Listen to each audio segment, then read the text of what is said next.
बिस्मिल्लाहिर्रहमानिर्रहीम। आज हम ऑटो इलेक्ट्रिक बेसिक सीरीज के अंदर जो टॉपिक कवर करने जा रहे हैं उसका नाम है किरचॉफ्स वोल्टेज लॉ। और ये जो हम बेसिक सीरीज में ओम्स लॉ से हम स्टार्ट किया था, ये उस सिलसिले की नेक्स्ट कड़ी है और इसके ऊपर हम बात करने जा रहे हैं। इस लेक्चर में हम रिकैप करेंगे अपने पिछले लेक्चर ओम्स लॉ का, और फिर किरचॉफ वोल्टेज लॉ का बताएंगे और इसको अच्छे तरीके से एक्सप्लेन करेंगे, और फिर एंड पे हम बताएंगे कि वोल्टेज ड्रॉप टेस्टिंग क्यों, उसकी बेसिस क्या है। उसकी बेसिस केवीएल ही है, उसके ऊपर थोड़ा सा हम इंट्रोडक्टरी बात करेंगे। लास्ट लेक्चर में हमने बात की थी ओम्स लॉ की, और ओम्स लॉ में हमने बताया था कि 1 volt pushes 1 ampere through 1 ohm resistance, यानी कि वोल्टेज पुश करते हैं एम्पेयर को रेजिस्टेंस के थ्रू, और उसका जो रिलेशन है ओम्स लॉ का उसमें हमने बताया था कि V is equal to I into R, कि वोल्टेज बराबर होती है जो करंट फ्लो कर रहा होता है सर्किट से और मल्टीप्लाई बाय जो रेजिस्टेंस सर्किट के अंदर होती है उससे। और एक हमने सिंपल सर्किट के साथ उसको जानने की कोशिश की थी। फिर हमने बात की थी कि जो एक ओपन सर्किट, हमने सर्किट डायग्नोसिस को करंट के हिसाब से बताने की कोशिश की थी, और उसको फिर आगे लिंक किया था रेजिस्टेंस के साथ कि ओपन सर्किट है तो इसका मतलब क्या है कि आपका कोई करंट फ्लो नहीं है। सर्किट भले यहां से ओपन है या इधर से, किसी भी जगह से सर्किट अगर ओपन है तो इस पूरे सर्किट से करंट फ्लो नहीं करेगा।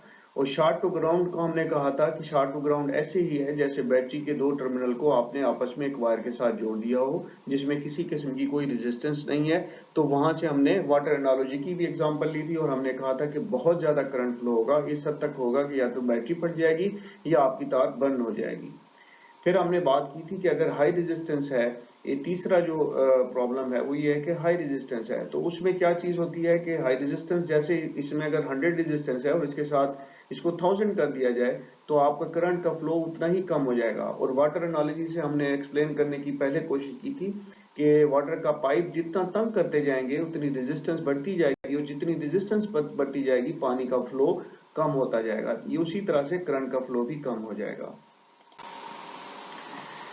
फिर हमने थंब रूल पे बात की थी कि सर्किट के अंदर कोई भी फॉल्ट है वो रेजिस्टेंस की वजह से, जैसे कि मैंने पिछली स्लाइड पे भी बात की थी कि ओपन सर्किट ब्रोकन वायर की वजह से, वायर कट है, टर्मिनल अलग हो चुका हुआ है तो वो ओपन सर्किट है। शॉर्ट टू ग्राउंड में शॉर्टनिंग है ग्राउंड के साथ, कि यहाँ से अगर आपकी पावर लाइन लोड जो आपका मेन लोड है उससे पहले पहले अगर पावर लाइन ग्राउंड के साथ अटैच हो जाती है, टच कर जाती है, तो आपका शॉर्ट टू ग्राउंड होगा और बेइंतहा आपका करंट फ्लो करेगा और या तो तार केबल जल जाएगी या बैटरी में प्रॉब्लम आएगी।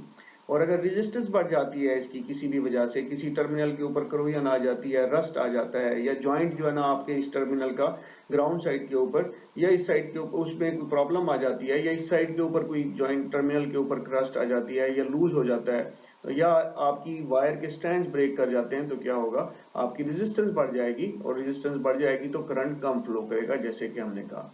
अब ये जो चेंज इन रेजिस्टेंस है ये क्या करती है, करंट को चेंज करती है। और हम क्या करते हैं, हम ये देखते हैं कि करंट के फ्लो में क्या कमी पेशी आई है जब भी डायग्नोज करने जा रहे होते हैं। लेकिन हम जाते हैं वोल्टेजेस के पीछे, हमने लास्ट लेक्चर में बात की थी और हमने कहा था कि क्यों हम जाते हैं, उसमें हमने बताया था कि करंट जो है वो मेजर होता है सीरीज में। आपको इस सर्किट को बीच में से काट के इसके दरमियान में मल्टीमीटर की जो लीड्स होती हैं, प्रोब्स होती हैं, एक को इस तरफ और एक इस तरफ लगाना पड़ेगा। भले यहाँ पे लगाएं भले इस जगह पे लगाएं, आपको सर्किट को बीच में से काटना पड़ता है। जबकि वोल्टेज, अगर हम क्यों हम वोल्टेज के पीछे ना जाना चाहते हैं इस चीज को अपने सर्किट को डायग्नोज करने के लिए, वो इसलिए जाना चाहते हैं कि वोल्टेज की सूरत में हमें सर्किट को कट नहीं करना पड़ेगा। हम स्ट्रेट अवे टर्मिनल के ऊपर वोल्टेज की प्रोब डाल सकते हैं, और अगर कंपोनेंट है तो उसका जो बैक शेल है जहां से प्लग है उसकी हम बैक प्रोबिंग बहुत बारीक पिन के साथ बहुत इजीली कर सकते हैं और वोल्टेज को मेजर कर सकते हैं। और वहां पे हमने कहा था कि इस सूरत में जबकि हमने वोल्टेज के पीछे जाना है करंट के बिहेवियर को या सर्किट के प्रॉब्लम्स को आइडेंटिफाई करने के लिए, तो हमारे लिए जो अगले कॉन्सेप्ट हैं वो हैं किरचॉफ वोल्टेज लॉ और वोल्टेज ड्रॉप कॉन्सेप्ट। इनके ऊपर हमने लेक्चर करना है जो कि हम आज करने जा रहे हैं। किरचॉफ वोल्टेज लॉ, किरचॉफ एक साइंसदान थे जिन्होंने ये लॉ आइडेंटिफाई किया था और जिसको केवीएल भी कहते हैं। उन्होंने एक करंट का लॉ भी दिया, एक वोल्टेज का लॉ भी दिया। जो वोल्टेज का लॉ है वो सिंपली स्टेट करता है कि एक सर्किट के अंदर जितना वोल्टेज का सोर्स अवेलेबल है, जितनी भी वोल्टेज अवेलेबल है, अगर बैटरीज, 2 बैटरीज यहाँ पे सीरीज में लगी हैं, 3 लगी हैं या एक अकेली है, जितना टोटल सम वोल्टेज होगा वो सारे का सारा इस सर्किट के अंदर जो लोड अवेलेबल होगा, मेन या लोड या रेजिस्टेंस अगर हम कह लें, जो रेजिस्टेंस अवेलेबल होगी वो सारी की सारी कंज्यूम करेगी उस सारे के सारे वोल्टेज को। ये पॉसिबल नहीं हो सकता कि आपका जो मेन सर्किट के अंदर लोड लगा हुआ है सारे का सारा, सारी की सारी रेजिस्टेंस लगी हुई है, उससे जब करंट आप उसके एंड पे आप आके चेक करें तो आपको वोल्टेज कहीं ना कहीं पे मिल जाए। तो ये एक फिनोमिना है जिसके अंदर सर्किट के अंदर जितना वोल्टेज अवेलेबल है उसने यहाँ पे ड्रॉप, उसको हम कहते हैं ड्रॉप होना, कि वो कंज्यूम करेगा वो जो लोड है या रेजिस्टेंस, अगर यहाँ पे भी कोई रेजिस्टेंस लगी है, यहाँ पे लगी है, तो वो उसको कंज्यूम कर जाएगी। तो ये जो किरचॉफ वोल्टेज लॉ जिसकी डेफिनेशन मैंने अभी बताई है कि all available voltage in a circuit will be consumed by all sources of resistance, जितनी भी रेजिस्टेंस है, भले इस वायर की भी रेजिस्टेंस है, अगर इसमें अंदर कोई स्विच लगा हुआ है उसकी भी रेजिस्टेंस है, बहुत माइनर नेचर की होती है जिनको हम जनरली डायग्नोसिस के अंदर निगलेक्ट कर रहे होते हैं और हम उसको कंसीडर नहीं करते। टर्मिनल जो जॉइंट्स हैं उनकी भी रेजिस्टेंस होती है, लेकिन वो बहुत थोड़ी होती है, जो मेन लोड है उससे वो काफी कम होती है।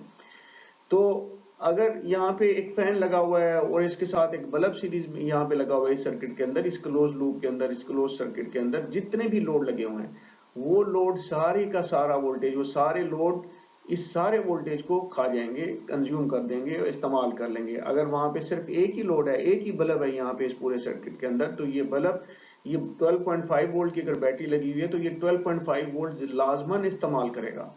तो ये केवीएल साहब ने ये फरमाया था और इसकी बेसिस के ऊपर हम अगला कॉन्सेप्ट स्टडी करेंगे। अभी हम इसको मजीद डिटेल में नेक्स्ट स्लाइड में देखते हैं।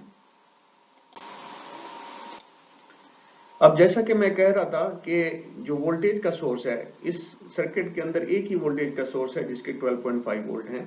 अब अगर हम इसको एक नेगेटिवली मल्टीमीटर की यहाँ पे नेगेटिव प्रोब लगाएं और एक को यहाँ बैटरी पे लगाएं तो हमें 12.5 वोल्ट मिलेंगे, और कंसीडर करेंगे कि इस लाइन तक, इस जो ये लोड लगा हुआ है या रेजिस्टेंस लगी हुई है, इस पूरी लाइन के अंदर कुछ स्विचेस हैं, कुछ हैं, उनकी कोई रेजिस्टेंस नहीं है। तो हमें क्या होना चाहिए, तो इसका मतलब है यहाँ तक, इस लोड तक इस सर्किट को किसी किस्म का वोल्टेज नहीं खाना चाहिए, कंज्यूम नहीं करना चाहिए, इसको ड्रॉप नहीं करना चाहिए। तो हमें यहाँ पे 12.5 वोल्ट मिलना चाहिए। तो आप किसी भी सर्किट के ऊपर मल्टीमीटर लें, यहाँ पे वोल्टेज चेक करें, वो जितने यहाँ पे बैटरी के गिर्द वोल्टेज मौजूद होंगे वो इसकी पॉजिटिव लोड की पॉजिटिव साइड के एंड टर्मिनल के ऊपर भी वही मौजूद होने चाहिए। थोड़े से आपको कम मिलेंगे जिसकी डिटेल में हम आगे बात करेंगे, वो क्यों कम होते हैं, वायर की रेजिस्टेंस या स्विचेस वगैरह की रेजिस्टेंस को हम उसके ऊपर डिटेल में बात करेंगे फिर। अब हमने, चूंकि केवीएल ने फरमाया कि जी आपका जो सर्किट है उसमें जितना वोल्टेज अवेलेबल है और उसमें जितनी रेजिस्टेंस अवेलेबल है वो सारी रेजिस्टेंस सारे का सारा वोल्टेज खा जाएंगी और एंड पे आपको कुछ नहीं मिलेगा। तो उसको वेरीफाई करने के लिए हम एक प्रोब उसी तरह से, जैसे यहाँ पे नेगेटिव पे लगाई थी, यहाँ पे भी नेगेटिव उसी जगह पे लगाएंगे, और दूसरी जो पॉजिटिव लीड है मल्टीमीटर की, वोल्ट मीटर के ऊपर सिलेक्ट करते हुए उसको लोड के फौरन बाद लगाएंगे। याद रखिए फौरन बाद जब हम कहते हैं तो इसका मतलब है कि लोड, अगर एक बल्ब है तो बल्ब का टर्मिनल है, इवन बल्ब के टर्मिनल के साथ अगर आई एंड के साथ केबल अटैच है तो केबल के आई एंड पे नहीं रखना मल्टीमीटर, हमने रखना है बल्ब की मेन जो पोस्ट है, जो टर्मिनल है, उस टर्मिनल के ऊपर। तो आपको टर्मिनल के ऊपर 0.0 वोल्ट मिलना चाहिए। ये हल्का सा थोड़ा सा ज्यादा होगा प्रैक्टिकली, बट हम उसके ऊपर हम बात करेंगे, वो बेसिकली इस केबल की रेजिस्टेंस की वजह से होता है। तो इससे ज्यादा, वो हल्के से ज्यादा नहीं होना चाहिए। या अभी हम चूंकि हम किताब के हवाले से पढ़ रहे हैं तो आप समझ लें कि 0.0, जब हम कह रहे हैं कि यहाँ पे जो वायर है उसकी कोई रेजिस्टेंस नहीं है तो आपको यहाँ पे 0 मिलना चाहिए।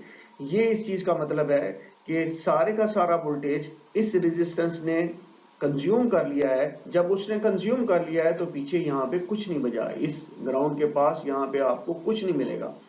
ये ऐसे ही है कि जैसे आप यही वाली जो नेगेटिव, जो आपकी नेगेटिव लीड है मल्टीमीटर की, इसको आप यहाँ पे रख दें तो आपको 0.0 वोल्ट मिलता है। ये ग्राउंड साइड है। हम जनरली समझते हैं कि ग्राउंड साइड के ऊपर हमें कोई वोल्टेज नहीं मिलेगा, यही मिलेगा। लेकिन इसको राइट नाउ अगर आप इस टर्म्स में देखें तो आपके लिए फिर डायग्नोसिस बहुत आसान हो जाएगा, क्योंकि हम आगे जो बात करने वाले हैं वोल्टेज ड्रॉप की, वहां पे हमें जहां प्रॉब्लम्स होंगे वहां पे हमें यहाँ पे कुछ ना कुछ वोल्टेज मिलेगा। जिसकी कोई अहमियत होगी, जो हमें इंडिकेट करेगा कि सर्किट के अंदर किस किस्म का प्रॉब्लम है। तो हमें यहाँ पे ये अंडरस्टैंड करने की सख्त जरूरत है, इस चीज को इसी तरह से देखने की जरूरत है जो हम बचपन से एक चीज को कंसीडर करते आ रहे हैं कि नेगेटिव साइड के ऊपर अगर मैं वोल्ट मीटर की दोनों लीड रखता हूं तो मुझे 0 वोल्ट मिलता है। तो आप इसको उस तरह से नहीं देखें, बल्कि ये देखें कि आपने जब यहाँ पे नेगेटिव लीड रखी थी तो आपको 12.5 मिल रहे थे, और यहाँ पे नेगेटिव साइड पे रखी तो आपको 0.0 वोल्ट मिल रहा है। तो इसका मतलब ये हुआ कि आपकी रेजिस्टेंस ने ये सारे का सारा वोल्ट पोटेंशियल इस बैटरी का कंज्यूम किया है। जितना अवेलेबल है 12.5 अवेलेबल होता है, तो इस सर्किट के अंदर इसने 12.5 इस लोड ने कंज्यूम किया है। अब हम एक और सर्किट देखते हैं जिसके अंदर एक की बजाय दो लोड लगे हुए हैं, दो रेजिस्टेंस। लोड हम यहाँ पे रेजिस्टेंस से बात कर रहे हैं, दो लोड लगे हुए हैं, और यहाँ पे भी मैं याद रखिए कि हम वायर की रेजिस्टेंस को कंसीडर कर रहे हैं कि 0 है। उसमें अगर कोई स्विच भी लगा हुआ है तो उसकी रेजिस्टेंस को भी 0 कंसीडर कर रहे हैं।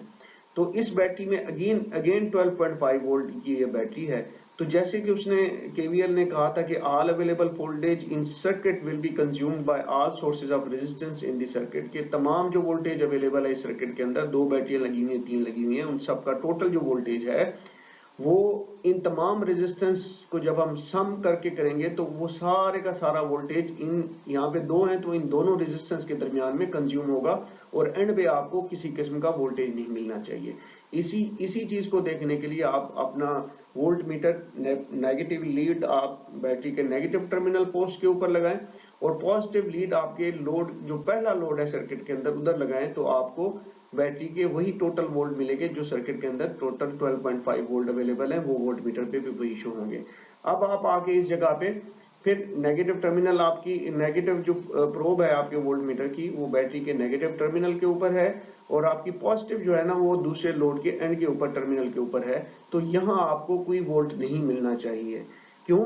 क्योंकि किरचॉफ वोल्टेज लॉ या केवीएल के मुताबिक जितना लोड है सर्किट के अंदर वो सारे का सारा वोल्ट कंज्यूम करेगा। तो ये उसने कंज्यूम कर लिया है। इस चीज को दोबारा मैं बता रहा हूं कि इस चीज को ये मत लीजिएगा कि नेगेटिव साइड पे हमने रखा हुआ है, इसको इस तरह से मत याद कीजिएगा। नेगेटिव, यस, नेगेटिव साइड पे अगर दोनों प्रोब रखी होंगी वोल्ट मीटर की 0 ही शो करेंगी, लेकिन राइट नाउ आप इस चीज को इस तरह से याद करें कि आपका सारा वोल्ट पोटेंशियल आपके जितने लोड्स अवेलेबल थे, रेजिस्टेंस अवेलेबल थी सर्किट के अंदर, उन्होंने उसको कंज्यूम किया है, जिसकी वजह से यहाँ पे वो 12.5 था शुरू में, और यहाँ पे जब हम चेक करते हैं तो हमें 0.0 वोल्ट मिलता है। तो इसका मतलब यह है कि 12.5 वोल्ट यहाँ पे कंज्यूम हो चुका हुआ है। लास्ट स्लाइड में हमने ये तो देख लिया कि जब हम वोल्टेज को लोड्स के, दोनों लोड के शुरू में चेक करते हैं तो हमें बैटरी का ही वोल्टेज मिलता है, और एंड पे चेक करते हैं तो हमें 0 वोल्ट मिलता है।